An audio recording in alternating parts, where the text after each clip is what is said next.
অপেক্ষা করছি।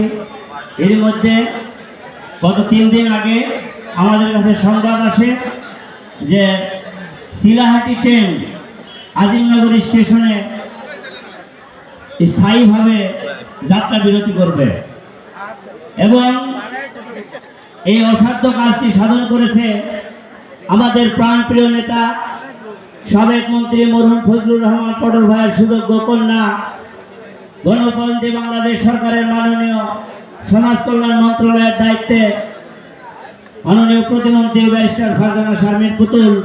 এর জন্য আমরা লালপুরবাসীর পক্ষ থেকে করতালি দিয়ে স্বাগত জানাই। আজকের এই অনুষ্ঠানে সভাপতিত্ব করছেন গোপালপুর পৌর বিএনপির সাবেক আহ্বায়ক, গোপালপুর পৌরসভার সাবেক সফল মেয়র নজরুল ইসলাম মোলাম, যিনি আমাদের সামনে হাঁটতে হাঁটতে আমাদের প্রাণপ্রিয় নেত্রী মাননীয় সমাজ কল্যাণ প্রতিমন্ত্রীকে দাবি করলেন যে গোপালপুর স্টেশনে একটি ইন্টারসিটি ট্রেন স্টপেজ দিতে হবে। উনি সঙ্গে সঙ্গে বললেন ট্রেন থামবে এবং আজকের এই মুহূর্তে আমরা দেখলাম যে শিলাহাটি ট্রেন গোপালপুর আজিমনগর স্টেশনে স্থায়ীভাবে থামার জন্য আজকে থেমেছে এবং আমাদের আজকের এই প্রধানমন্ত্রী উনি শুধু ট্রেন থামাননি, উনি ঢাকায় থেকে ট্রেন সঙ্গে করে নিয়ে এসে আমাদের মাঝে হাজির হয়েছেন। এর জন্য আমরা লালপুরবাসী তার কাছে কৃতজ্ঞ। ভাষা হারিয়ে ফেলছে, অনেক কথা মনে হচ্ছে। আমাদের প্রিয় নেতা মরহুম ফজলুর রহমান পটল ভাই যখন নির্বাচন করেছিল, আমরা বলেছিলাম 1971 সালে স্বাধীনতা উত্তর লালপুর বাগাতিপাড়ায় অনেক এমপি হয়েছে, কোনো উন্নয়ন হয়নি। আমাদের প্রিয় নেতা ফজলুর রহমান পটল ভাই বলেছিল, আমি যদি এমপি নির্বাচিত হই, খালেদা জিয়া যদি 10 টাকা ভাগ করে লালপুর বাগাতিপাড়ার মানুষের জন্য আমি 1 টাকা হলেও নিয়ে আসবো। আপনারা আমার উপর আস্থা রাখেন, আমাকে যদি এমপি বানান, ইনশাল্লাহ দেশনেত্রী বেগম খালেদা জিয়া আমাকে মন্ত্রী বানাবে। আপনারা জানেন 1991 সালের 27 ফেব্রুয়ারি নির্বাচনের পরে 6 মার্চ যে মন্ত্রিসভা গঠিত হয়েছিল, সেই মন্ত্রিসভায় উনি যোগাযোগ প্রতিমন্ত্রী হিসাবে দায়িত্ব গ্রহণ করেছিলেন। তারপরে লালপুর বাগাতিপাড়া নির্বাচন এলাকায় এমন কোন উন্নয়ন নাই যে উন্নয়ন আমাদের প্রিয় নেতা ফজলুর রহমান পটল ভাই করেন নাই। আমরা যে স্টেশনে দাঁড়িয়ে আছি, এই যে এখানে ওভারব্রিজ আছে, এই ওভারব্রিজ পটল ভাইয়ের করা। আপনারা বামে স্টেজের পিছনে যে স্টেশনের বিল্ডিং দেখছেন, এটা আমাদের প্রিয় নেতা পটল ভাই করেছে। আপনারা এখান থেকে লালপুর যেতে বামের দিকে দেখবেন একটি প্রথম শ্রেণীর ফায়ার স্টেশন আমাদের প্রিয় নেতা ফজলুর রহমান পটল ভাই করেছে। তার 200 গজ দূরে গিয়ে আপনারা দেখবেন যুবক প্রশিক্ষণ কেন্দ্র, যেটা নাটোর সদরে স্থাপিত হওয়ার কথা ছিল। পটল ভাই তার ক্ষমতা বলে লালপুর বাগাতিপাড়ার খেটে খাওয়া মানুষের কথা চিন্তা করে লালপুরে স্থাপন করেছিল। প্রিয় ভাই আমার, আর একটু পরে 200 গজ দূরে গিয়ে দেখবেন বাংলাদেশে এমন কোন উপজেলা নাই যেখানে একটি পূর্ণাঙ্গ স্টেডিয়াম নির্মিত হয়েছে। একমাত্র প্রিয় নেতা ফজলুর রহমান পটল ভাই সহ-উদ্যোগে লালপুরে পূর্ণাঙ্গ স্টেডিয়াম করেছে। আর একটু দূরে গেলে আপনি দেখবেন লালপুর হাসপাতাল 31 শয্যা বিশিষ্ট হাসপাতালকে কিভাবে 50 শয্যা বিশিষ্ট হাসপাতালে রূপান্তরিত করেছে। উনি আধুনিক এক্সরে মেশিন দিয়েছেন। তার 200 গজ দূরে লালপুর থানায় 2টা পুলিশ ভ্যান উপহার দিয়েছে। তারপরে এরকম সারা লালপুরে যত শিক্ষা প্রতিষ্ঠান আছে, সমস্ত শিক্ষা প্রতিষ্ঠান যেগুলো এমপিওভুক্ত ছিল না, সেগুলোকে এমপিওভুক্ত করেছে। সর্বোপরি আমি বক্তব্য সংক্ষিপ্ত করার জন্য বলছি, ওনার 2 বারের মন্ত্রিত্ব কালে 1000 মানুষকে কর্মসংস্থান করেছে। প্রিয় ভাই আমার, লালপুর বাগাতিপাড়া নির্বাচন এলাকায় যত পাকা রাস্তা আছে, সমস্ত পাকা রাস্তা আমাদের প্রাণপ্রিয় নেতা মরহুম ফজলুর রহমান পটল ভাই করেছিল। তারই ধারাবাহিকতায় কথায় 2026 সালের 12 ফেব্রুয়ারির যে নির্বাচন হয়েছিল, এই নির্বাচন প্রচারণার সময় আমরা বলেছিলাম আমরা লালপুর বাগাতিপাড়ার মানুষ মন্ত্রীর সাথে নির্বাচন করেছে, মন্ত্রীর সঙ্গে রাজনীতি করেছি।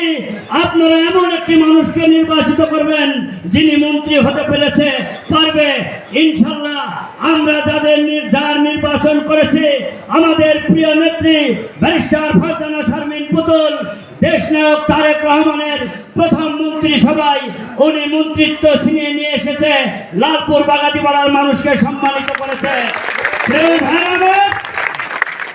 আজকে একটি কথা না বললে নয়, নির্বাচন চলাকালীন সময়ে প্রাণপ্রিয় নেতা বরং ফজলুর রহমান পটল ভাইয়ের পরিবারের বিরুদ্ধে এমন কোন ষড়যন্ত্র নাই যেটা করা হয়নি। লালপুর বাগাতিপাড়ার খেটে খাওয়া মানুষ ফজলুর রহমান পটলের স্মৃতিকে ধারণ করে সকল ষড়যন্ত্র উপেক্ষা করে তার সুযোগ্য কন্যা ব্যারিস্টার ফারজানা শারমিন পুতুলকে মন্ত্রী করে আজকে তার প্রথম সফলতা উনি একটি ইন্টারসিটি ট্রেন আমাদের আজিমনগর স্টেশনে থামাতে সক্ষম হয়েছে। আমরা আজকে আবেগে আপ্লুত।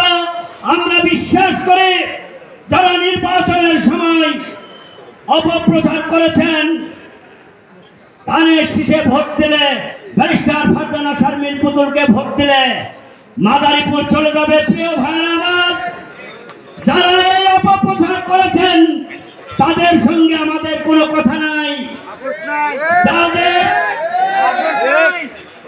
যারা তাদের কথা বিশ্বাস করে ধানের শীষে ভোট না দিয়ে ধানের শীষের বিরোধিতা করে, যারা অন্য প্রার্থীকে ভোট দিয়ে ধানের শীষের বিজয়কে সংকটাপন্ন করেছিলেন, ওই সব মানুষকে আমি প্রশ্ন করতে চাই।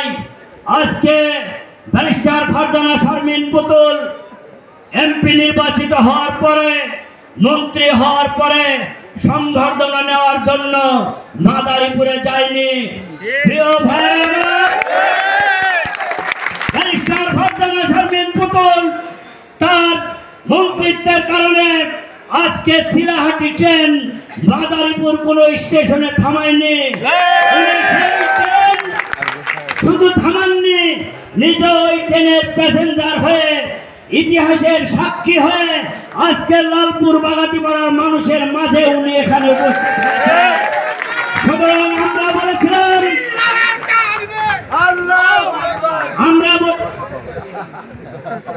আমরা বলেছিলাম যে আমরা ফজলুর রহমান পটলের স্মৃতিকে ধারণ করি, এই কারণে করি ফজলুর রহমান পটল কথা দিয়ে কথা রেখেছে।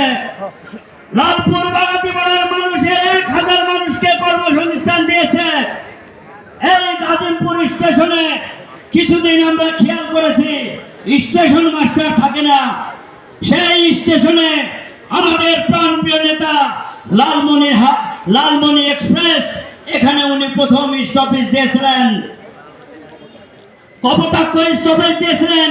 এবং গত পরশুদিন এই খবর প্রচারের পরে দেখবেন ব্যানারে বিভিন্ন জায়গায় ফেসবুকে লেখা হচ্ছে বাদ দিয়েছিল লালমনি এক্সপ্রেস, মেয়ে দিয়েছে শিলাহাটি এক্সপ্রেস। প্রিয় ভাই আমার, 2026 সালের 12 ফেব্রুয়ারি নির্বাচনের মাত্র 2 মাস পার হয়েছে। আরো অনেক উন্নয়নমূলক কর্মকাণ্ড ইতিমধ্যেই সংগঠিত হয়েছে, ইতিমধ্যেই সেটা প্রস্তুতিমূলক কর্মকাণ্ড চলছে, ইতিমধ্যেই কিছু রাস্তা হয়েছে। কিছু দুস্থ মানুষের জন্য ব্যারিস্টার ফারজানা শারমিন পুতুল কাজ করছে। প্রিয় ভাই আমার, মন্ত্রী হওয়ার পরে আমরা দেখেছি সাধারণ এমপি হয়েছে, সংবর্ধনা নিতে নিতে এমন অবস্থা হয়ে গেছে 5 মাস সংসদে যাওয়ার সুযোগ পায়নি। আমাদের ব্যারিস্টার ফারজানা শারমিন পুতুল মন্ত্রী হওয়ার পরে সংবর্ধনা নেওয়ার সুযোগ তার হয়নি। জনগণের জন্য উনি মন্ত্রী হওয়ার পরে 2 দিন আমি ঢাকায় গিয়েছি, আমার সঙ্গে 5 মিনিট কথা বলার সময় হয়নি। আমি দেখেছি উনি লালপুরের মানুষের জন্য কিভাবে নিরলসভাবে পরিশ্রম করছে। আমার রাগ হয়নি, আমরা খুশি হয়েছে যে আমরা আশা করি আমাদের প্রাণপ্রিয় নেতা লালপুর বাগাতিপাড়ার মানুষকে রাজনৈতিকভাবে সচেতন করে যে উন্নয়নের ধারা সূচিত করেছিল, ইনশাআল্লাহ আগামী দিনে ব্যারিস্টার ফারজানা শারমিন পুতুল তার বাবার রাস্তা ধরে, বাবার পথ ধরে লালপুর বাগাতিপাড়া তথা নাটোর জেলার মানুষকে উন্নয়নের সুফল পৌঁছে দিবে। এই প্রত্যাশা রেখে আজকের এই ট্রেন থামানোর কারণে আবারও লালপুর উপজেলাবাসীর পক্ষ থেকে কৃতজ্ঞতা ধন্যবাদ জানিয়ে কথা শেষ করছে। খোদা হাফেজ। বাংলাদেশ জিন্দাবাদ। শহীদ জিয়া অমর হোক, খালেদা জিয়া অমর হোক, তারেক রহমান জিন্দাবাদ। আমাদের প্রাণপ্রিয় নেত্রী ব্যারিস্টার ফারজানা শারমিন পুতুল জিন্দাবাদ। ধন্যবাদ।